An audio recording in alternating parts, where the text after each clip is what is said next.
कार्यक्रममा स्वागत छ यहाँलाई। ल हस्, धन्यवाद। नेकपा एमालेको जुन विवाह अथवा भनौँ पार्टी एक गर्नको लागि विशेष गरी 10 नेताहरू, कार्यदलका नेताहरू लगायत अरू नेताहरू लाग्नु भएको छ। त्यसो पार्टी एकताको लागि प्रयास चाहिँ कहाँसम्म पुगेको छ अहिलेसम्म, अथवा चाहिँ विभाजनको छ कि के भन्नु? नेकपा एमालेको एकताको प्रयास बालुवामा पानी खन्याए जस्तै भएको छ। जुन ठाउँमा थियो त्यही ठाउँमा छ। एक स्टेप अगाडि बढ्न सकेको छैन, उल्टो पछाडि हटेको छ।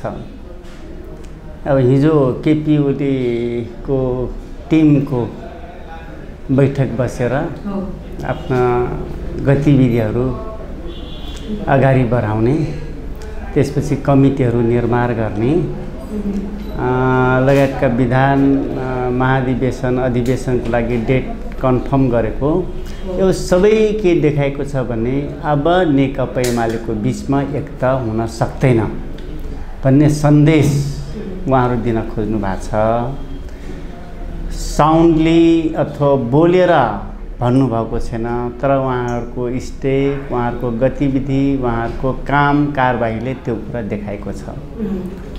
यसरी पनि वरिष्ठ नेता नेपालजी र पार्टी अध्यक्ष ओली भनौँ उहाँहरूसँग वन वार्ता भयो, 10 बुँदे सहमति पनि भयो।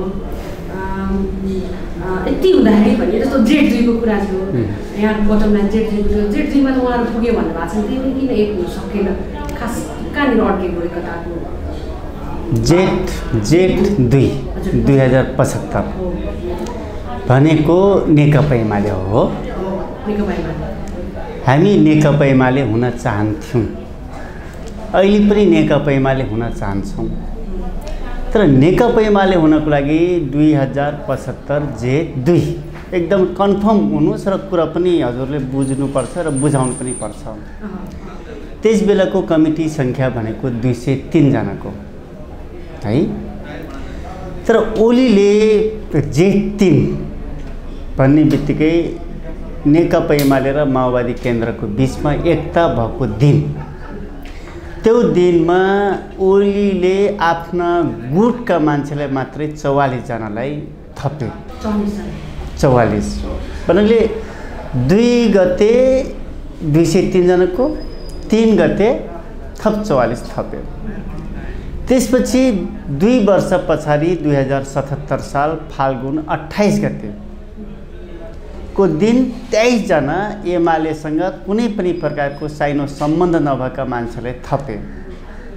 आज ओलीले Z2 भनेको Z3 गते थपिएका केन्द्रीय कमिटीका सदस्य र 2-2.5 वर्षपछि थपेका 23 जना केन्द्रीय कमिटीका सदस्य समेत हुन् भनेर भनिरहेछन्।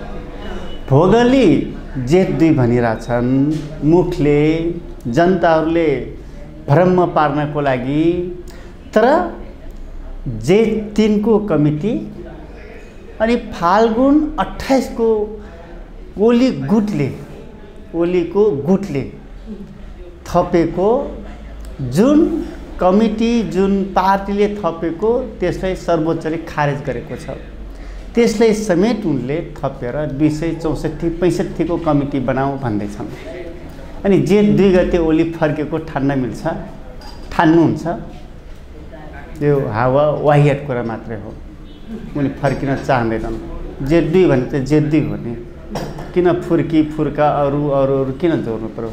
Z2 फर्क्यो, Z2 को कमिटी बिउत्यो भन्यो भने पुग्छ, अरू केही गर्नु त पर्दैन। तर ओलीले एमाले पनि बनाउन खोज्ने भन्ने, अनि आफ्नो गुटको मान्छेले थपेकोलाई पनि केन्द्रीय सदस्य भन्ने, अनि एकलौटी 44 जना थपेको पनि हुन् भनेर भन्ने, त्यो त मिल्दैन नि। त्यो त सर्वोच्च अदालतको पनि अपमान हो, अनि नेकपा एमाले प्रतिको पनि अपमान हो। त्यसैले कुरा नमिलेको यहाँ हो। उहाँले Z2 बाट अहिलेसम्म बोलाए भन्नुहुन्छ, तर बोलाउनु भएको छैन। कहाँ बोलाउँछन्? उनी एमाले मिल्नै चाहँदैनन् नि, एमाले मिलाउनै चाहँदैनन्। यति हावादारी मान्छेहरू छन्। Z2 भने त Z2 हो नि, 203 को कमिटी हो। त्यसबेला एमालेको को कुन कुन कमिटी अथवा विभाग फाँटको को जिम्मेवारी थियो त्यसलाई बिउताउने हो, त्यो होला नि। अनि दाङमा अथवा मकवानपुर झापामा त्यसबेलाको अध्यक्ष को थियो त्यो बिउतिने हो, सचिव को थियो, कमिटी सङ्ख्या कति थियो, कुन नगरमा कुन, त्यो पो खोज्ने हो। अनि जाली जाली जाली जाली जाली कुरा गर्दै जाने, झेल्ली कुरा गर्दै जाने कुराले यो 21st सेन्चुरीमा त तपाईँको मनोविज्ञान कस्तो छ म तपाईँको फेस हेरेर पढ्छु नि, थाहा पाउँछु नि त।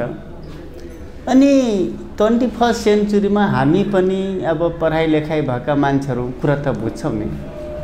जेठ 2 भने जेठ 2 हो, जेठ 3 होइन, फाल्गुन 28 होइन, जेठ 2 नै हो नि। त्यो ठाउँमा आउन चाहँदैन नि। हिजो थप केन्द्रीय कमिटीको बैठकले थप अध्यक्ष थप शक्तिशाली हुने खालको व्यवस्था ल्याउनु हो। अब यस्तो भएपछि अब यहाँहरू कसरी अगाडि बढ्ने, अब कसरी यस्तो खालको निर्णयलाई के भन्नुहुन्छ यहाँ? ओली त शक्तिशाली हुन खोज्छन् तर शक्तिशाली कहिले हुन सक्दैनन्। पार्टीको अध्यक्ष भएर शक्तिशाली हुन खोजेका थिए, अहिले पार्टी यो पोजिसनमा पुर्याए। यो देशको प्रधानमन्त्री भएर ठुलो नुन अदुवा बेसारमा समेत कमिसन खान खोजे, शक्तिशाली हुने प्रयास गरे, सकेनन्। आफूलाई समेत विघटित गरे, आफूले बनाएको क्याबिनेट विघटन गरे, आफूले बनाएका मुख्यमन्त्रीहरू आउट हुँदैछन्। यिनको प्रयास ही शक्तिशाली, तानाशाह, निरङ्कुश, चुनाव नगरिकन प्रधानमन्त्री भइराख्ने चाहना हो। तर यो भनेको पानीको फोका मात्रै हुन्छ, अरू केही होइन। जस्तो यहाँले पनि पछिल्लो समय बैठक बस्नुभयो समितिको, यहाँले चाहिँ पार्टी एक नै पहिलो प्राथमिकतामा सरकारमा जाने विषयमा पनि अरू छलफल भएको, अथवा यहाँकै पक्षकै नेताले चाहिँ सरकारमा जाने विषयमा छलफलै नभएको भन्ने पनि कुराहरू सुने। खास यहाँको बिचमा चाहिँ पार्टी एक र सरकारमा जाने र नजाने विषयमा चाहिँ कस्तो छलफल भइरहेको छ? सरकारमा हामी जान्छौँ, त्यसको लागि अलग छलफल गर्नु पर्दैन। माधव कौरले सूची बनाएर पठाइ पुग्छ। त्यसपछि हामी 24 गतेसम्म ओलीलाई अल्टिमेटम दिएका थियौँ। अल्टिमेटम के दिएका थियौँ भने तिमीले संविधानप्रति अपराध गर्यौ, कानुनप्रति अपराध गर्यौ, सिङ्गो नेपालको कम्युनिस्ट आन्दोलनप्रति अपराध गर्यौ। अब यो अपराधको विषयमा नेपाली जनताहरूसँग क्षमा याचना गर, अनि नेकपा एमालेलाई एक ठाउँमा पुर्याउँछौँ भनेर हामी भनेका थियौँ। तर ओलीले के गरे, यदि म गल्ती गरेको छु भन्दा फिलिङै छैन, माफी माग्ने कुरा त छोडिनु। प्रतिनिधि सभा 2 पटक भङ्ग गरे, म गल्ती गरेँ भनेर महसुसै छैन। त्यत्रो ठुलो कम्युनिस्ट आन्दोलनले आज धुजा बनाइदिए, आफू समेत बालुवाटारबाट बालकोटसम्म पुगेका छन्। तर पनि मेरो कारणले यो सबै चिज भएको भनेर उनले सोचेका छन्। त्यसैले एक्सक्युज गर्ने कुरै भएन। हामीले 24 गतेसम्म भनेका थियौँ, उल्टो हिजोको मिटिङ बसेर धेरै खालका डिसिजनहरू गरेका छन्। त्यसैले सबै के देखाउँदैछ भने ओली सिरियस छैनन्। यी सबै चिजमा माफी मागा अनि पार्टी एक गरौँ भनेर नेकपा एमालेलाई मिलाउनको लागि हामी यति धेरै मेहनत गरिरहेछौँ। म तपाईँले बताउन चाहन्छु, 24 गतेसम्म त हामीले ब्याक भएकै हो नि, निर्णय केही गरेनौँ, सरकारमा जाने कुरा निर्णय गरेनौँ। यो सबै किन गऱ्यौँ भने नेकपा एमालेलाई मिलाउनको लागि स्पेस राखेको। त्यसपछि सम्माननीय प्रधानमन्त्री शेरबहादुर देउपाले विश्वासको मत माग्नुभयो, हामीले 22 जनाले मात्रै दियौँ, अरू 12-15 जना कमरेडहरू दिनु भएन हाम्रो विचार समूहसँग। किन दिनु भएन भने हामी सबैले एकैतिर भोट हाल्यौँ भने फेरि नेकपा एमाले मिलाउनको लागि प्रेसर, नैतिक प्रेसर कम होला। नैतिक प्रेसरको दिनको लागि हामीले भोट हालेनौँ। पनि यो सबै के हो भने एमाले मिलाउनको लागि। अनि 28 गते 23 गते सर्वोच्चले फैसला गर्यो, 28 गतेको दिन ओलीले एकलौटी निर्णय गरे। त्यसबेला त नेकपा हामी त नेपाल कम्युनिस्ट पार्टीमै थियौँ, ओली मात्रै अलग हुन खोजेका थिए। त्यसबेला पनि एमाले मिल्छ भनेर किन माओवादीसँग रहने सल्लाहले हामीले फेरि एमालेमा फर्किने काम गऱ्यौँ। पनि हामी एमाले बनाउने प्रयास गरिराख्ने, तर ओली त्योबाट टाढा भागिराख्ने। कहिले नो इन्ट्री माधव नेपाल भन्छन्, कहिले गद्दार भन्छन्, कहिले अपराधी भन्छन्, कहिले के भन्छन् हैन। यी सबै के हो भने नेकपा एमालेलाई एक ठाउँमा आउन नदिनको लागि ओलीको त्यो चाहना, त्यो मनोविज्ञानको कारणले एमाले एक हुन सक्दैन। जस्तो वरिष्ठ नेता नेपालजीले चाहिँ ओलीले आफूलाई जति गाली गरे पनि आफ्नो पार्टी एकताको पक्षमा छु भन्नुभएको थियो, त्यो यहाँले नै हामीलाई जानकारी दिनुभएको थियो। त्यो भन्नुको अर्थ के थियो त्यसलाई अलिकति बुझाइदिनुहोस्। होइन, हामी त एमाले विभाजन गर्नुपर्छ भन्ने पक्षकै मान्छे होइन, तर ओलीले यहीँ इन्ट्री गर्दैखेरि ठुला गेटमा भोटे टाल्छ लगाइदिने, गेट नखोल्ने, कोठाभित्र पस्न नदिने, अनि न नेकपा एमालेमा मान्छेहरूको इन्ट्री हुन सकेका छैन। उनको चाहना त एमालेलाई एक ठाउँमा बनाउने नै होइन। माधव नेपालको चाहना त अहिले पनि मैले 20 कचौराको 20 पिएर भए पनि एमालेलाई एक ठाउँमा ल्याउनुपर्छ, ल्याउँछु भनिरहेको बेला यो विषयमा त सिरियस त छैन। त्यसैले माधव नेपालसँग नजिक रहनुभएका कमरेडहरू पार्टी मिलाउने विषयमा सिरियस हुनुहुन्छ। जस्तै एमाले मिलाउनको लागि हामीले भोट हालेनौँ, तर ओलीको मान्छेले घाँटी सुक्ने गरी बेठिक कुरा गरेर सांसदमा सम्बोधन गरे। सिरियस को छ यो त आफैले बुझ्नुहोस्। त्यो कारणले उहाँहरू प्लानको साथ एमाले विभाजन गर्ने पक्षमा हुनुहुन्छ। हामी कुनै पनि तरिकाले विभाजन नगरौँ भनिरहेछौँ, तर उनी विभाजन गरिसकेपछि उनी अध्यक्ष हुन्, उनले विभाजन गर्न खोजेमा हामी एमालेलाई एक ठाउँ राख्न त सक्दैनौँ। एक ठाउँमा राख्न नसकेपछि अर्को पार्टी निर्माण गर्ने हाम्रो बाध्यता होला, बाध्यता हुन्छ, तर पार्टी विभाजन गर्ने काममा ओलीले लागिसकेका छन्। जस्तो ओली पक्षको कुरा सुन्दाखेरि यहाँहरूमा एउटा आरोप छ, अब आफ्नै सरकार ढालेर अरू गठबन्धन सरकारलाई नेपाली काङ्ग्रेसले जितायो। अब यही अवधिमा चाहिँ केही शक्तिहरू एमाले फुटाउन पनि लाग्यो र यसको चाहिँ मतलब वरिष्ठ नेता नेपालजी चाहिँ खाले प्रयोग हुनुभयो भन्ने खालको आरोप पनि छ। यो सम्बन्धमा के ठिक छ, तपाईँलाई के लाग्छ? तर मलाई लागेको कुरा, यदि माधव नेपाल यो मुलुकको नेता नभएको भए मुलुक खरानी भइसक्थ्यो। चाहे माओवादीलाई ल्याउने कुरामा होस्, माओवादीलाई मूलधारमा ल्याउने कुरा, रोल्पादेखि लिएर दिल्लीमा गएर सम्झौता गर्ने, लखनऊमा गएर सम्झौता गर्ने कुरा होस्, माधव नेपालको कारणले माओवादी पार्टी मूलधारमा आयो। यदि माधव नेपाल नभएको भए शेरबहादुर देउवा त टाउका मूल्य गरिरहेको थिए नि त, होइन? केपी ओली त माओवादीलाई छाला कार्ने गरी नाउ भनेर भनिरहेको थिए नि त, तर माधव नेपालले माओवादी पार्टीलाई मूलधारमा ल्याउनु भयो र मुलुक जुन एक खालको निकै ठुलो कन्फ्लिक्ट भइरहेको थियो त्यसलाई म्यानेज गर्नुभयो। त्यो माधव नेपाल मात्रै त्यस्तो हिरो व्यक्ति हो, हिरो हो जसले यो काम गर्न सक्नुभयो। आज पनि मुलुक ट्र्याकबाट धेरै टाढा पुगिसकेका थियौँ। राष्ट्रपति र प्रधानमन्त्री मिलेर नेपालको संविधानलाई ध्वजा बनाइसकेका थिए।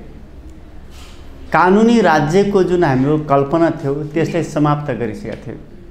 सङ्घीय लोकतान्त्रिक गणतन्त्र उन्मुख जुन प्रणाली छ त्यसलाई समाप्त गरिसकेका थिए। मान्नुहुन्छ नि? हामी सांसद हुँदै सांसदलाई रोक दिएर अध्यादेश मार्फत देश चलाउने प्रयास गरेका थिए।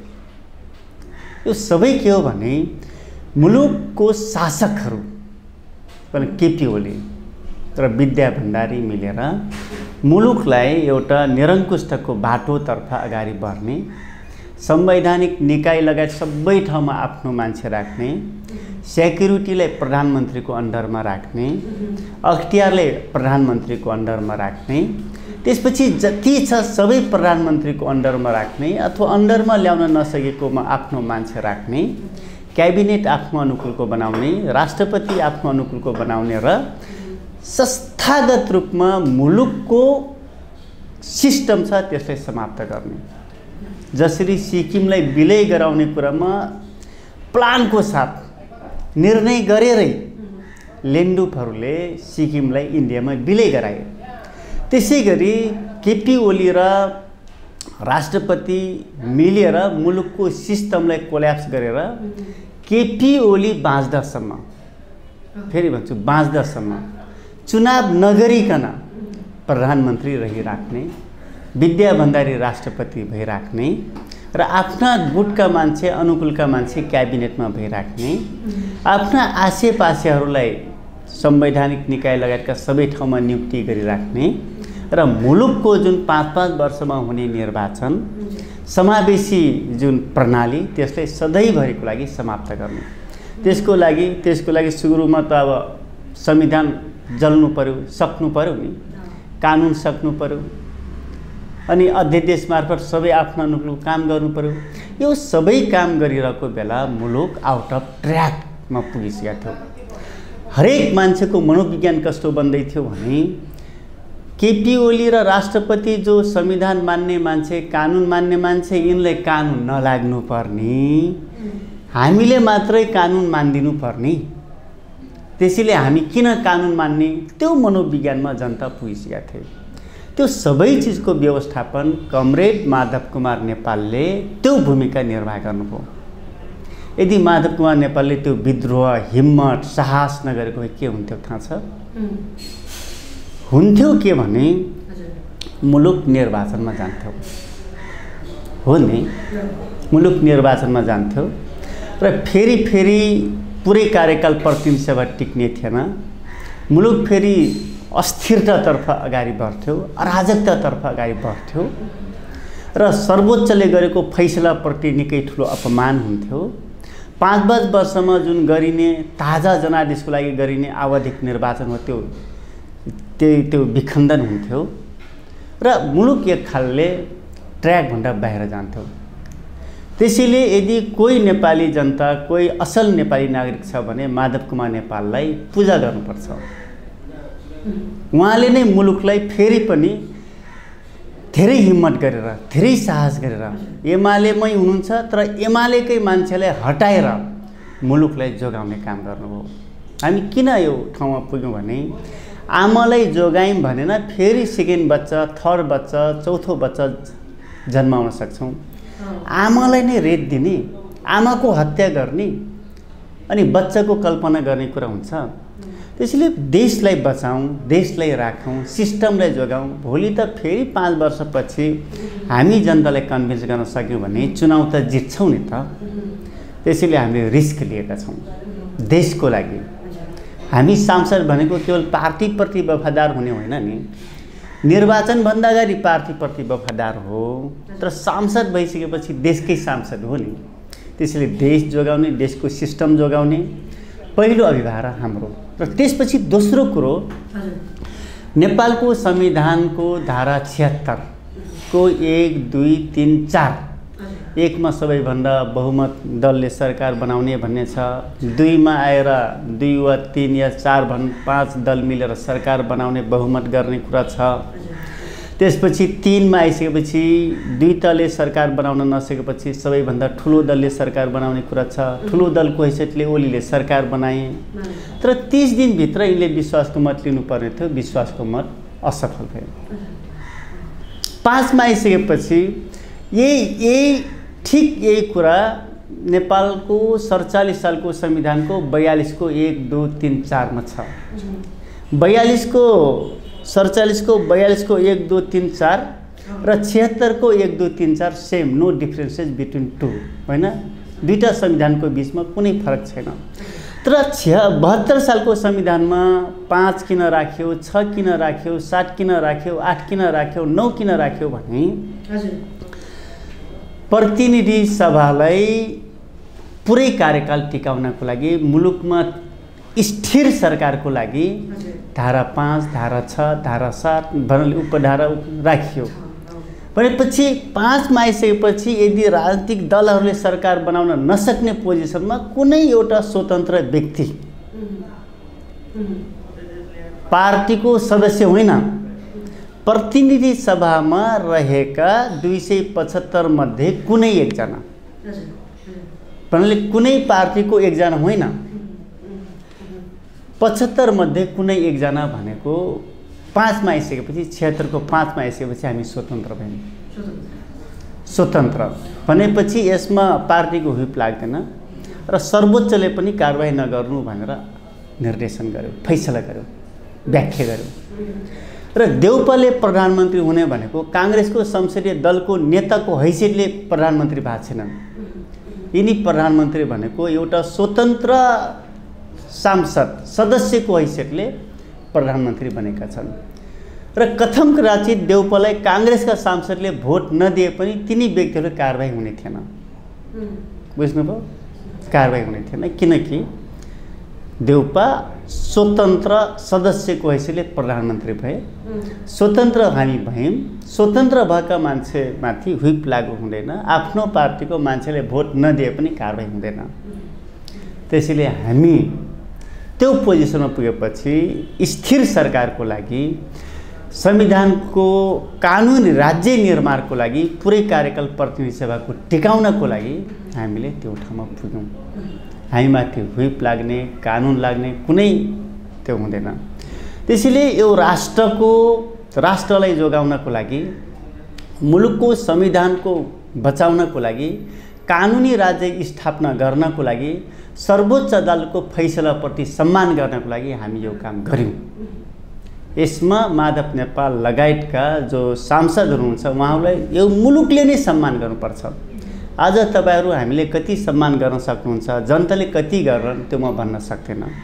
तर तपाईँ हेर्दै जानुहोस् 10 वर्ष, 20 वर्ष, 25 वर्ष पछाडि माधव नेपाल लगायतका मेटमरी चौधरीले नेपालको राजनीतिक इतिहासको नयाँ कोर्स निर्माणमा ठुलो योगदान, ठुलो भूमिका थियो, खेल्नु भएको थियो। धेरै सम्मानित व्यक्तित्वहरू हो भन्ने कुनै बेला मूल्याङ्कन होला, गर्छन्। यो कुरा म कन्फिडेन्सको साथ भन्छु। त्यसैले ओली सरकार ढलेकोमा मलाई कुनै पछुतो छैन, किनकि देश जोगाउनु थियो, संविधान जोगाउनु थियो। सम्मानित शेरबहादुर देउपा प्रधानमन्त्री भएकोमा यिनी काम गर्लान् भनेर म खुसी छैन, मलाई विश्वास पनि छैन। तर देउपालाई प्रधानमन्त्री बनाएर हामी संविधानको रक्षा गरेका छौँ, कानुनी राज्य स्थापना गरेका छौँ, पुरै कार्यकाल प्रतिनिधि सभा टिकाउने ग्यारेन्टी गरेका छौँ। फेरि ओली जस्ता सन्की शासकहरू आएर प्रतिनिधि सभा भङ्ग गर्न नसकुन् भनेर एउटा नजिर स्थापित गरेका छौँ। यो नेपालको राजनीतिक इतिहासमा धेरै महत्त्वपूर्ण मान्यता हो। एउटा चाहिँ यो गठबन्धनको सरकारको विश्वासको मत पाइसकेपछि एउटा सरकार सञ्चालनको लागि कार्यदल बन्यो। कार्यदलमा यहाँहरूको अलिकति सक्रियता कम जस्तो देखियो। पार्टी एकलाई नै जोड दिएको कारण त्यो भएको हो कि, अथवा अब कहिलेसम्म सरकार जाने यहाँहरू स्पष्ट निर्णय आउँछ? अब कार्यदलमा हाम्रो निष्क्रियता देखिएको छ, हाम्रो अनुपस्थिति देखिएको छ। यद्यपि टेलिफोन वार्ता भइरहेको छ। यो भन्नुको अर्थ हामी कार्यदलसँग विच्छेदको अवस्थामा छैनौँ। र फेरि पनि नेकपा एमालेको बिचमा एकता पनि त गर्नु छ। एमाले रहने अनि कार्यदलमा पनि एकदम एक्टिभ रोल प्ले गरिराख्यो भने त वातावरण त बिग्रिन्छ, धुमिल हुन्छ। त्यस कारणले एमालेलाई साँचो अर्थमा एकता गर्ने हो भने त योसँग विच्छेद हुनु पर्यो। हाम्रो एक्टिभ रोल प्ले त यता पो गर्नुपर्छ। त्यसैले भीम रावल लगायतका कमरेडहरू धेरै महत्त्वपूर्ण भूमिका आफूले दाउमा राखेर, आफूले जोखिममा राखेर जनताप्रति कति धेरै राम्रो मनोविज्ञान थियो उहाँहरूको, त्यो समेत वास्ता नगरिकन लाग्नु भएको छ। तर अब त्यो त सकियो, त्यो च्याप्टर क्लोज भयो। क्लोज भइसकेपछि अब हामी फेरि कार्यदलमा एक्टिभ हुने कुरा, सरकारमा सहभागी हुने कुरा, त्यो खालका भूमिकामा हामी जान्छौँ। किन जान्छौँ भने यदि हाम्रो उपस्थिति सरकारमा भएन भने सरकार अल्पमतमा पर्छ। हामी बाहिर आउट हुने बित्तिकै जसपाले पनि भोट हाल्दैन। सरकार अल्पमतमा पर्ने बित्तिकै फेरि अब यो प्रतिनिधि सभा भङ्ग त हुँदैन, तर चुनावमा जान्छ। 6 महिनाभित्र चुनाव गर्नुपर्छ। 6 महिनाभित्र चुनावमा जानु भनेको फेरि मुलुक अस्थिरताको गोलचक्करमा फस्ने कुरा न हो, होइन? अब फेरि अर्को प्रधानमन्त्री बनाउने, अर्को क्याबिनेट बनाउने हुँदैन। अबको संवैधानिक प्रोसेस, संवैधानिक व्यवस्था अनुसार चुनावमै जाने हो। अनि चुनावमा जाँदा के संविधानप्रतिको सम्मान हुन सक्छ, प्रतिनिधि सभा पुरै कार्यकाल टिक्न सक्छ, सरकार स्थिर हुन सक्छ, त्यो त केही हुँदैन। हामीले यति धेरै मेहनत गरेर प्रतिनिधि सभालाई जोगाएका छौँ, स्थापित गरेका छौँ, फेरि पुनर्स्थापित गरेका छौँ, यो प्रति त अपमान हुन्छ। त्यो कारणले सरकारमा जान नपरोस्, पुरै कार्यकाल टिकोस् भनेर हामी यो ठाउँमा पुगेका छौँ, सरकारमा जान्छौँ र सरकारमा अब सँगसँगै जान्छौँ। र अहिले धेरै मान्छेको कुरा के छ भने एमालेको कारणले, माधव नेपाल समूहको कारणले सरकार बनिरहेको छैन, मन्त्री परिषद बनिरहेको छैन, पूर्णता पाएको छैन भन्ने छ। हो, हजुरले पनि यही क्वेसन गर्नुहुन्थ्यो होला जस्तो लाग्छ। तर के छ भने म यहाँलाई बताउन चाहन्छु, के माओवादी पार्टीले आफ्नो सूची बनायो त सरकारमा पठाउनको लागि? के नेपाली काङ्ग्रेसले तयार गरिसकेको छ त? के जसपाले तयार गरेको छ? तयार त कसैले गरेका छैन, बरु हामीले तयार गरेका छौँ। हाम्रो तर्फबाट बरु तयार छ, तर पार्टी एकताको लागि ब्याक भएको छौँ। तर उहाँहरूले त्यो तयारी पोजिसन त छैन, तयारी त पुगेको छैन अझै।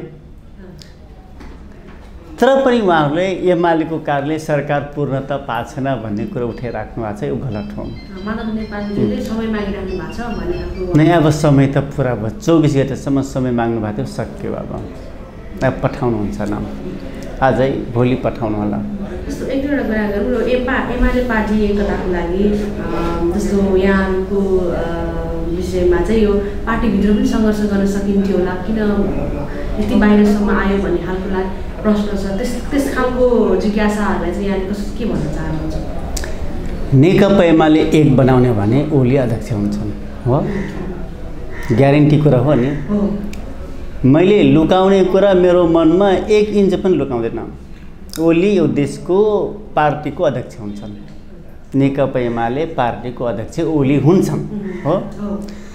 तर ओलीलाई देखाएर तपाईँले जनताको बिचमा कसरी जान सक्नुहुन्छ? प्रतिनिधि सभा विघटन गरेको कुरालाई कसरी जस्टिफाई गर्न सक्नुहुन्छ?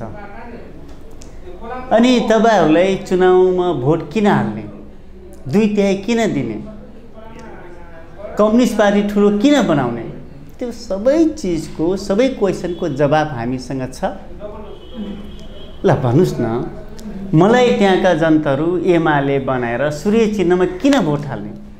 किनकि मेरो अध्यक्षले, मेरो प्रधानमन्त्रीले 2 वर्ष नपुग्दै प्रतिनिधि सभा भङ्ग गर्छ। अनि त्यो पार्टीलाई सांसद किन चाहियो? अनि सरकारमा गइसकेपछि संविधान मान्दैन, कानुन मान्दैन, सिस्टम मान्दैन। अनि त्यो पार्टीलाई सिस्टम कोल्याप्स गर्नको लागि फेरि सरकारमा पठाउनको लागि जनताले भोट हाल्छन्। यी जति क्वेसनहरू छ कि यो सबै क्वेसनको जस्टिफाई हामीले गर्न सक्छौँ? एक, जस्टिफाई गर्ने कुनै आधार छैन। किन भोट हाल्ने, किन चुनाव जित्ने, किन सरकारमा जाने, सरकारमा गएर के गर्ने, कुनै क्वेसनको जवाब छ तपाईँसँग? हामीसँग रहन्छ? त्यो त छैन।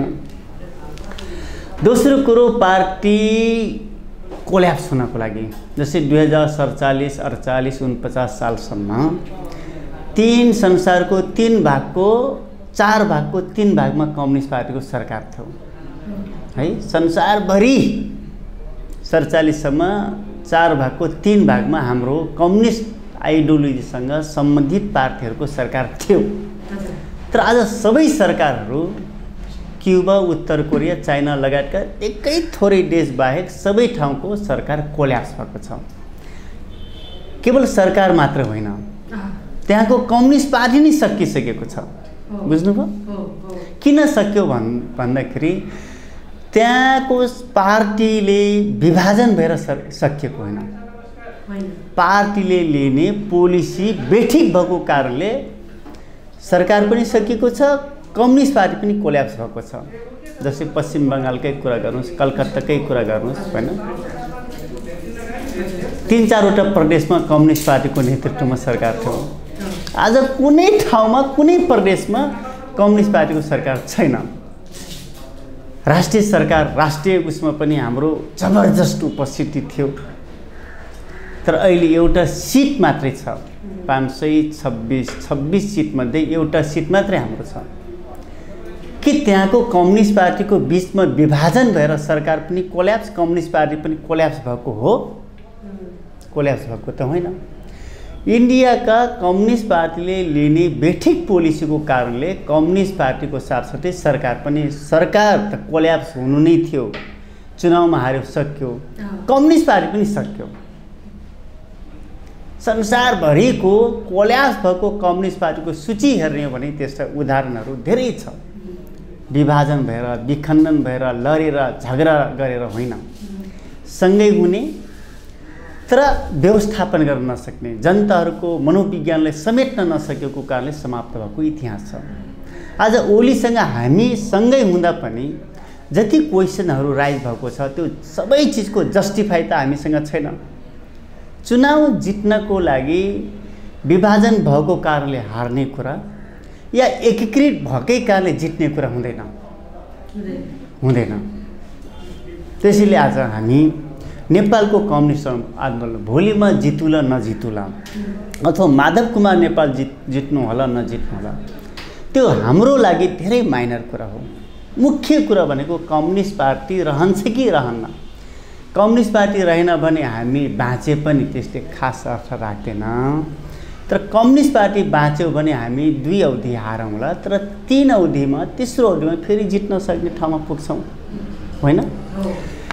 त्यस कारणले ओलीलाई देखाएर अब नेपालको कम्युनिस्ट आन्दोलन जोगिँदैन, यो क्लियर होस्। ओली कस्तो मान्छे हुन् भने महायज्ञको पुजारी जस्तै हुन्। हवन थाहा छ हजुरलाई? तेललाई पनि स्वाहा बनाछ, घिउलाई स्वाहा बनाछ, धान स्वाहा बनाछ, तोरी स्वाहा बनाछ, जे छोयो सबै स्वाहा बनाइदिने। नेकपा एमालेको अध्यक्ष बने, एमाले पार्टी स्वाहा भयो, सक्यो नि। 75 जेठ 3 गते त ओलीले आफ्नै नेतृत्वमा एमाले पार्टीलाई सके नि, हो? सक्ने त हामी होइनौँ। त्यसपछि नेकपा बनाए, त्यसको पनि अध्यक्ष भए, नेकपा विघटन गर्ने। अनि जसपा भित्र छिरे, राजेन्द्र महतो, महन्त ठाकुरहरूलाई आज घर न घाटको बनाइदिए। के यिनी घरको छन् भाछन्? त्यत्रो त्यो लेभलमा पुगेका मान्छेहरू आज केन्द्रीय कमिटीको सदस्य समेत हुनको लागि लायक छैनन्, स्वाहा भए। माओवादीभित्र टोपबहादुर राई माझी लगायतका मान्छेहरूलाई छोए, के गरे? एमालेको केन्द्रीय कमिटीका सदस्य के छन्, तर माओवादी हुन पाऊँ भनेर अदालतमा जान्छन्, स्वाहा भए। यो जतिको विचलन पो हुन्छ। एमाले पार्टीको केन्द्रीय सदस्य स्थायी कमिटीमा छ ओलीको पार्टीमा, तर माओवादी पार्टीमा हामी बस्न पाऊँ भनेर अदालतमा मुद्दा हाल्छन्, स्वाहा भए, हो? त्यसैले केपी ओली जुन ठाउँ छुन्छन्, जुन ठाउँमा नजर लाउँछन्, जुन ठाउँमा पुग्छन्, त्यो सबै चिज, सबै संस्था, सबै व्यक्ति स्वाहा हुने बाहेक अर्को कुनै त्यो देखिया छैन। घिउ त खाने चिज पो हो नि, हवन गर्न लाउँछन्, आगोमा हाल्न लाउँछन्। तोरी त पेलेर तेल खाने पो होला, धान त कुटेर चामल खाने पो होला, भात खाने होला, होइन? तर यिनले के गर्छन् भने स्वाहा स्वाहा सबलाई खरानी बनाउने हो भने यिनी खरानी बनाउने अभियानको मूल अभियानकर्ता हुन्। त्यसैले अब यस्ता मान्छेलाई नेकपा एमालेको कम्युनिस्ट पार्टीको अध्यक्ष बनाएर कम्युनिस्ट पार्टी जोगिन्छ। तपाईँ हेर्नै जानुहोस्, ओली नेकपा एमालेको अध्यक्ष भए भने केवल एमाले मात्रै होइन, सिङ्गो नेपालको कम्युनिस्ट आन्दोलन स्वाहा स्वाहा खरानी बाहेक अर्को कुनै विकल्प छैन। त्यसैले यिनलाई हामी हटाउनुपर्छ कि यिनलाई हामीले हटाउन सक्नु पर्यो कि यिनी आफै रिजाइनेसन गर्नु पर्यो कि स्थानीय निर्वाचनभन्दा अगाडि मिल्नु पर्यो, तर यिनी बाहेक कि स्थानीय निर्वाचन पछाडि यिनी हट्नु पर्यो। माधव नेपालले हामीले थोरै सिट जित्यौँ भनेर रिजाइनेसन गर्ने, तर ओली कम्युनिस्ट आन्दोलनै ध्वस्त गर्ने बेलासम्म पनि च्यापच्यापी समातेर बस्नु भनेको केही न केही कारण त होला नि। त्यसैले यिनी कसमै नेपालको कम्युनिस्ट आन्दोलन मात्र होइन, नेपालको प्रणाली मात्र होइन, नेपालका व्यक्तिहरू सबैलाई खरानी बनाउँदैछन्। ओली बाहेकको एमालेका लागि प्रक्रिया के हुनसक्छ? अब महाधिवेशनको कुरा पनि छ, यहाँले भन्नुभएको जस्तो चाहिँ प्रक्रियागत रूपमा के हुनसक्छ ओली बाहेकको एमालेका लागि अहिले? अब हामी के ठाउँ पुग्दैछौँ भने अब ओलीलाई देखाएर कम्युनिस्ट पार्टी त जोगिँदैन। त्यसैले नेपालमा रहेका जति कम्युनिस्ट पार्टीहरू छौँ हामी माओवादी केन्द्र, त्यसपछि विप्लव, मोहन वैद्य किरण, जनमोर्चा लगायतका सबै कम्युनिस्ट पार्टीको बिचमा एकता गर्ने मोहन उपेन्द्र यादव सहितको कम्युनिस्ट पार्टी यो सबै गऱ्यो भने के हुन्छ भने लुम्बिनी प्रदेशदेखि लिएर कर्णाली प्रदेश, सुदूरपश्चिम प्रदेश अनि 2 नम्बर प्रदेशमा हामी 100% ठाउँमा चुनाव जित्छौँ। सुदूरपश्चिमको 2-4 ठाउँमा काङ्ग्रेस जित्ला, ददेलधुरा लगायतका ठाउँहरूमा, तर बाँकी निर्वाचन क्षेत्र सबै ठाउँ हामी जित्छौँ। 4वटा प्रदेशमा हाम्रो पार्टीको नेतृत्वमा प्रदेश सरकार र हामीलाई आवश्यक पर्ने बहुमत हामी सजिलै जुटाउन सक्छौँ र कम्युनिस्ट पार्टीलाई फेरि पुनर्स्थापित गर्ने मुलुकको लार्जेस्ट पार्टीको रूपमा विकास गर्न सक्छौँ। त्यो ठाउँमा हामी पुगेका छौँ। निर्वाचन पछाडि ओलीका मान्छेहरू पनि धेरै मान्छेहरू हामीसँग आउँछन् र अझ ठुलो पार्टी बन्छ। त्यसैले बृहत कम्युनिस्ट एकता गर्दै अब अगाडि बढ्ने। किन यो ठाउँमा पुगेका छौँ भने हामी अब ओलीले देखाएर कम्युनिस्ट आन्दोलन जोगिन नसक्ने, खरानी मात्रै हुने, अनि खरानी गराउने मान्छेलाई त ल्याउनु भएन नि त। त्यसैले अरू कम्युनिस्ट पार्टीका नेताहरूलाई अगाडि सारेर या इनर्जेटिक डाइनामिक क्यापेबल पर्सनहरूलाई अगाडि सारेर कम्युनिस्ट पार्टीको रक्षा गर्ने बाहेक अर्को विकल्प देख्दैन म। जस्तो अब 1-2वटा कुरा, प्रधानमन्त्री देउवाले विश्वासको मत लिन लाग्नुहुँदाखेरि डाक्टर भीमरावले सांसदमा राजीनामा दिनु परेको अवस्था थियो। भीमराव लगायत अब गोकर्ण विष्टहरू पार्टी एकै हुनुपर्छ भन्ने उसमा हुनुहुन्छ। उहाँहरू अब के गर्नुहुन्छ अबको दिनमा? ओलीको चाहिँ जुन त्यो सर्वसत्तावाद, त्यो एक निरङ्कुश प्रवृत्ति, एकलौटी प्रवृत्तिलाई उहाँहरूले स्वीकार गरेर त्यता जानुहुन्छ अथवा उहाँहरू चाहिँ के गर्नुहुन्छ होला? त्यो उहाँहरूको कुरा हो होइन, मैले अब उहाँहरूको जवाब कसरी दिने होला। तर कुरो के हो भने उहाँहरूको मन पवित्र छ। नेकपा एमालेको बिचमा एकता होस् भनेरै प्रयास गर्नुभएको छ है।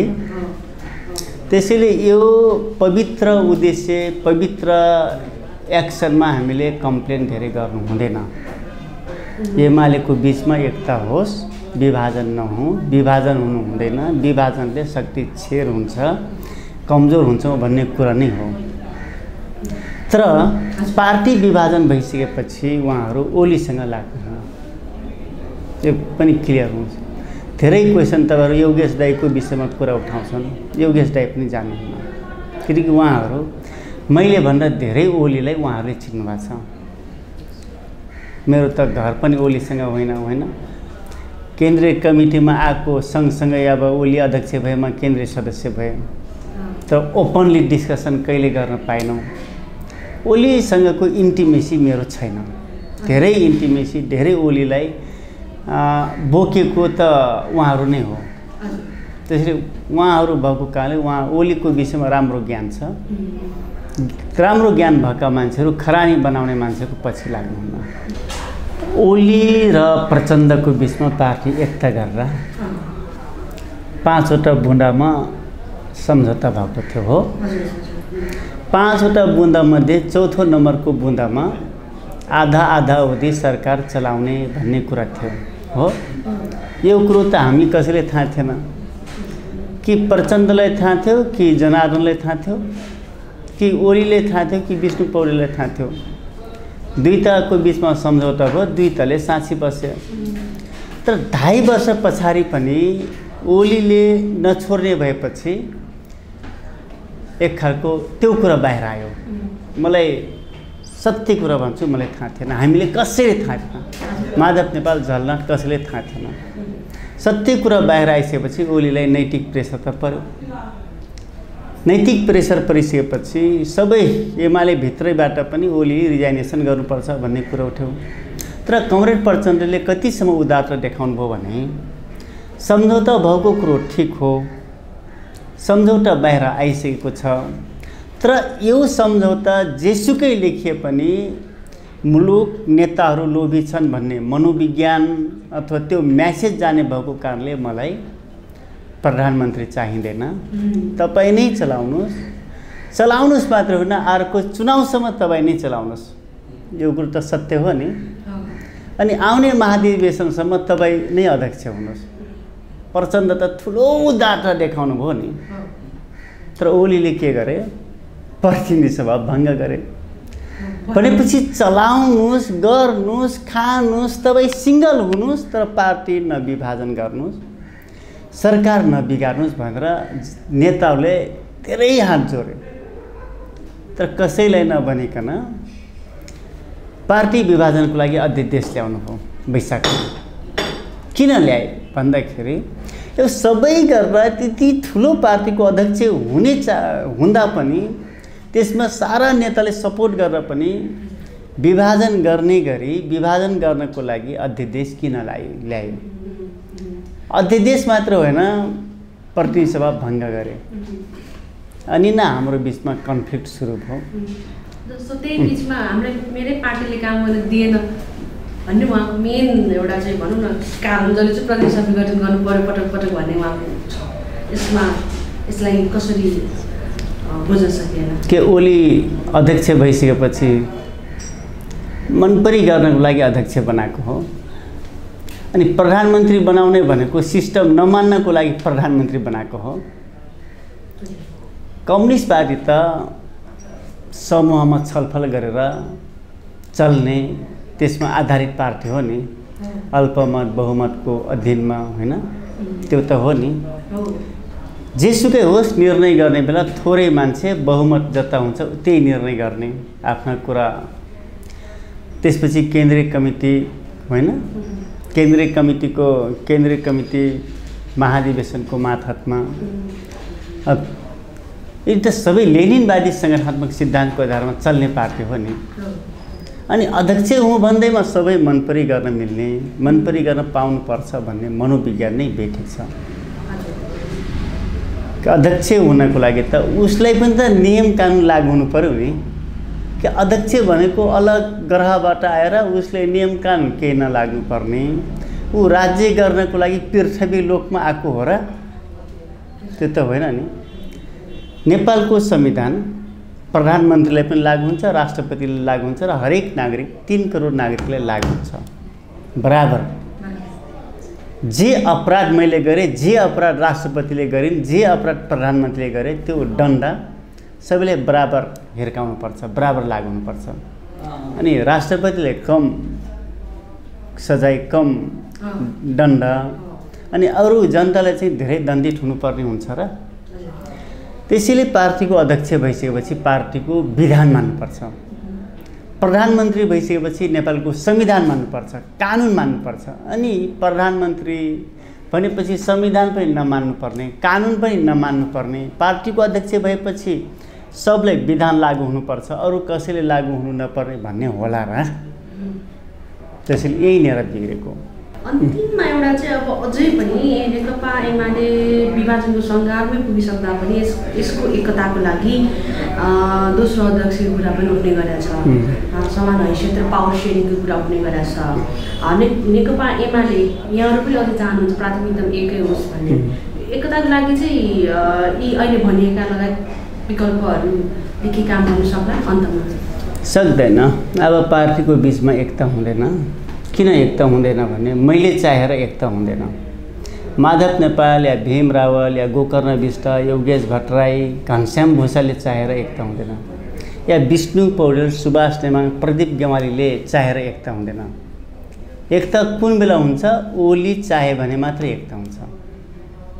तर ओली जीवनमा नेकपा एमालेलाई एकता हुन दिँदैनन्, किनकि उनलाई कम्युनिस्ट आन्दोलन समाप्त गर्नु छ, कम्युनिस्ट आन्दोलन सक्नु छ, कम्युनिस्ट आन्दोलनलाई खरानी बनाउनु छ। किन यो सबै काम गरिरहेछन्? 1-2 वर्षपछि थाहा होला। तर यो सबै चिज जो यिनले गतिविधि गरिरहेछन्, यिनको गतिविधिले नेपालको कम्युनिस्ट आन्दोलनको बिचमा एकीकृत एकता हुन दिँदैनन्। यिनको चाहनै छैन एक हुन दिने, अनि एकता कसरी हुन्छ? तपाईँ र मेरो अब सँगै बस्ने रहरै छैन, मेरो चाहनै छैन भने के अदालतले सँगै बस भनेर मिलाइदिएर हुन्छ? मन देखाउनु पर्यो नि। अहिले ओलीको मनैदेखि हृदयदेखि एमाले एक हुन दिने चाहना छैन, त्यसैले एमाले एक हुँदैन। वरिष्ठ नेता नेपालजीले पछिल्लो समय 1-2 दिनमा के भन्नुभएको छ कि यहाँ समक्ष भेट भइरहेछ? अब त हाम्रो प्रक्रिया अगाडि नयाँ पार्टी निर्माण गर्ने हाम्रो बाध्यता भयो, बाध्यता हो, रहर होइन। किनकि हामी राजनीति गर्ने मान्छे भोलि एउटा पार्टी लिएर एउटा निर्वाचन चिन्ह लिएर जानु पर्यो जनताहरूको बिचमा, र जनताहरूको बिचमा बताउनु पनि पर्यो हाम्रो इस्युको विषयमा। त्यसैले पार्टी अर्को पार्टी निर्माण गर्ने हामीलाई बाध्यता भयो। केपी ओलीलाई नेकपा एमाले विभाजन गर्ने रहर भयो, एउटा बाध्यता एउटाको रहर, दुईटैको एउटाको रहर पुरा हुँदैछ, अर्को बाध्यता पुरा हुँदैछ। नयाँ पार्टीको केही नाम अथवा प्रक्रिया त्यस्तो अगाडि बढ्छ? प्रक्रिया त अब जुन सबै कम्युनिस्ट पार्टीहरूको बिचमा जुन रेगुलर डिस्कसन भइरहेछ, एकले अर्कोलाई भेट्ने कुरा भइरहेछ, यही नै प्रोसेस हो नि त। प्रोसेस हामी अगाडि अब बढाउनुपर्छ। त्यो भनेको ओलीको पार्टी विभाजन गर्ने चाहनाको कारणले। अब नेकपा एमाले माधव नेपाल समूहले पार्टी अलग भइसकेपछि आह्वान गर्छ र सबै कम्युनिस्टहरू एक हौँ भनेर आह्वान गरिसकेपछि के टिआर हुन्छ, कतिजनाको कमिटी बनाउने, त्यो कमिटीमा को रहने, कुन रेसियोमा बनाउने, कमिटी सङ्ख्या टुङ्गो लागिसकेपछि अथवा पार्टीको नाम र चिन्ह टुङ्गो लागिसकेपछि हामीले रेसियोको बारेमा, कम्पोजिसनको बारेमा टुङ्गो गर्छौँ र यतिजनाको केन्द्रीय कमिटी बन्छ भन्ने कुरा हुन्छ। त्यसपछि हाम्रो सिद्धान्त, दर्शन, विचारको बारेमा, त्यसपछि अब नेपालको कम्युनिस्ट आन्दोलनलाई कसरी स्थापित गर्ने त्यो विषयमा न्यूनतम साझा कार्यक्रमहरू, दृष्टिकोणहरू बन्छ र त्यो अनुसारको हामी अगाडि बढ्छौँ र स्वरूप यो तरिकाले अगाडि बढ्छ। नेपालको कम्युनिस्ट आन्दोलनलाई अलि सिस्टमबाटै लानुपर्छ, विधिबाट लानुपर्छ र यो पार्टी भनेको एक खालको संवैधानिक पार्टी भएको कारणले नेपालको संविधान मान्नुपर्छ, नेपालका कानुनको अन्डरमा रहेर आफ्नो गतिविधि गर्नुपर्छ। त्यसैले समावेशीको जे सिद्धान्त हो त्यो सिद्धान्तमा टेकेर, त्यो सिद्धान्तको वरिपरि रहेर पार्टी पनि अगाडि बढ्नुपर्छ। अब नेता नेतृत्वले त्यो तयार हुँदैनन्, तर प्रेसर दिनुपर्छ, प्रेसर दिने हो। प्रेसर दिएर भए पनि हामीले संवैधानिक व्यवस्था अनुसार नेपालको कम्युनिस्ट आन्दोलनलाई अगाडि बढाउँछौँ, त्यो ठाउँमा हामी पुग्न सक्छौँ। जस्तो सरकारमा जाने भन्नुभएको छ, सरकारले यो भूमि सम्बन्धी सुकुम्बासीको यो विघटन गर्यो नि त, यसमा यहाँ के प्रतिक्रिया छ? नै, सर्वोच्चले फेरि पुनर्स्थापित गरेको छ र मानव विघटन सदर भएको भए हामीले अर्को राष्ट्रिय भूमि आयोगको तयारी गरिसकेका थियौँ, त्यो ल्याउनु परेन। अब पुनर्स्थापित भइसकेपछि त्यही कमिटीले त्यसैले काम गर्छ। मैले के बोल्छु त्यो कुरा मेरो दिमागमा जे छ म त्यही बोल्ने हो, हैन? जारमा कस्तो पानी छ त्यही पानी गिलास या त्यो गिलासमा खनिने अथवा त्यो राख्ने कुरा हुन्छ, हैन? जे छ त्यही आउँछ नि। मेरो दृष्टिकोण छ, जे छ त्यही कुरा बाहिर आइरहेछ, अरू बनावटी कुरा त होइन नि त। त्यसैले ओली संहिता अथवा गणतन्त्रप्रति पोजिटिभ छैनन्, एकदम क्लियर हुन्। अब बैलगाडाका कुरा त धेरै पटक उठेकै छ नि, गणतन्त्र आउने कुरा बैलगाडामा चढेर अमेरिका पुगे जस्तै हो भनेर भनेकै छ नि। र अब म लगायतका धेरै मान्छेहरू पुलिसको कुटाइ खाँदै गरेर, हिरासतमा बस्दै गरेर, माधव कुमार नेपालको घर होम एरेस्टमा बसिराख्दाखेरि ओली शानदार तरिकाले हुस्की खाँदै आन्दोलनको खिल्ली उडाइरहेका थिए। एक दिन ओलीलाई सडकमा आएको सुन्नु भएको छ, देख्नु भएको छ, त्यस बेलाको भिडियो हेर्नुभयो भने एक दिन आएन, किनकि गणतन्त्रप्रति उनको चासै छैन। चासो नभएपछि यिनी गणतन्त्र र धेरै पटक पनि बोलेका छन्, मेरो यो बाध्यता थियो, यो मान्दिने पनि सुन्नु भएको छ नि भनेपछि उनको मनमा छैन गणतन्त्रका कुरा, समावेशीका कुरा, लोकतन्त्रका कुरा यिनको मनमै छैन। मनमै नभएपछि यिनी सङ्घीयतालाई कार्यान्वयन गर्ने दिशामा यिनी जान्दैनन्। एकपटक भनेको छ नि त, एउटा युनिट हो सरकारको, सङ्घको एउटा युनिट हो भनेको छ नि। प्रदेश सरकार भनेको त स्वतन्त्र हो, आफ्नै तरिकाले चल्ने सरकार हो नि।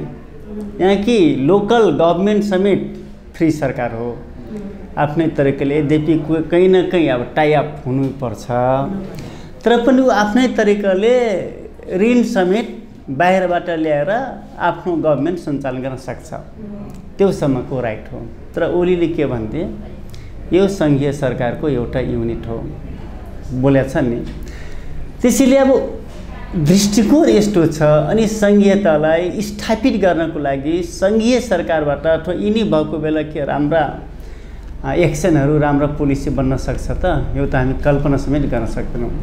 किनकि धर्म सापेक्षका कुरा यिनका वरिपरि मान्छेले गरिरहेछन्, समावेशीका विरुद्धमा कुरा उठाएका छन्, सङ्घीयता खारेज गर्ने कुरा बोलेका छन्, पशुपतिनाथमा गएर धेरै करोड पैसा दिएका कुरा सुनिराख्नु भएको छ। कम्युनिस्ट पार्टीको मान्छे एउटा धर्मको लागि यति धेरै पैसा छुट्याउने गरी कि सबै धर्म त बराबर हो नि, तर एउटै धर्मलाई यति धेरै महत्त्व दिनु भनेको सापेक्षिक धर्म होइन, धर्म सापेक्षिक धर्मको रूपमा त अगाडि बढेका छन्। मुलुक निरपेक्षित मुलुकमा अगाडि बढिसकेका छ धार्मिक हिसाबले, तर यिनी सापेक्षको कुरा गर्छन्। यो सबै के हो भने केपीलाई अहिले सङ्घीय लोकतान्त्रिक गणतन्त्र जुन प्रणाली छ यसलाई यही नै मन परेको छैन। त्यसैले यिनी जहिले नि सङ्घीयताको विपक्षमा कुरा गर्छन्, समावेशीका विपक्षमा कुरा गर्छन्, दलित र जनजातिप्रति नेगेटिभ हुने कुरा गर्छन्। त्यस्तो पोलिसी बनाउँदाखेरि त्यसको अब्जेक्सनमा उत्रिन्छन्। अनि उनको मनोविज्ञान, दृष्टिकोण, मन त्यस्तो छ। अब धेरै साथीभाइहरूले लाग्न सक्छ पार्टी विभाजन भएर कमजोर हुन्छौँ भनेर, त्योबाट मुक्त बनाऊँ। हामीले जित्ने भनेको दर्शनले, सिद्धान्तले हो, चिन्हले होइन। यदि चिन्हले जित्न सकेको भए हामी 64मा तेस्रो पार्टी किन बन्नु पर्थ्यो? त्यसपछि पटकको निर्वाचनमा किन हार्नु पर्थ्यो? त्यसैले चिन्ह भन्ने चिज प्राविधिक कुरा हो र महत्त्वपूर्ण कुरा भनेको दृष्टिकोण हो, जनताहरूको मनोविज्ञान हो। त्यसैले सूर्य चिन्ह नभएकै कारणले हामीले चुनाव हार्ने कुरा अथवा सूर्य चिन्ह भएकै कारणले हामीले जित्ने ग्यारेन्टी हुने कुरा यो हुँदैन, यो प्राविधिक कुरा हो। त्यसैले यसमा कसैले पनि अल्मलिनु पर्दैन। र अब नयाँ खालको पार्टी, नयाँ दृष्टिकोण, नयाँ विचार, नयाँ सिद्धान्त अथवा नयाँ सङ्गठनात्मक सिद्धान्तको आधारमा पार्टी निर्माण हुन्छ। यही तरिकाले हामी अगाडि बढ्छौँ। धन्यवाद। हस्, नमस्ते।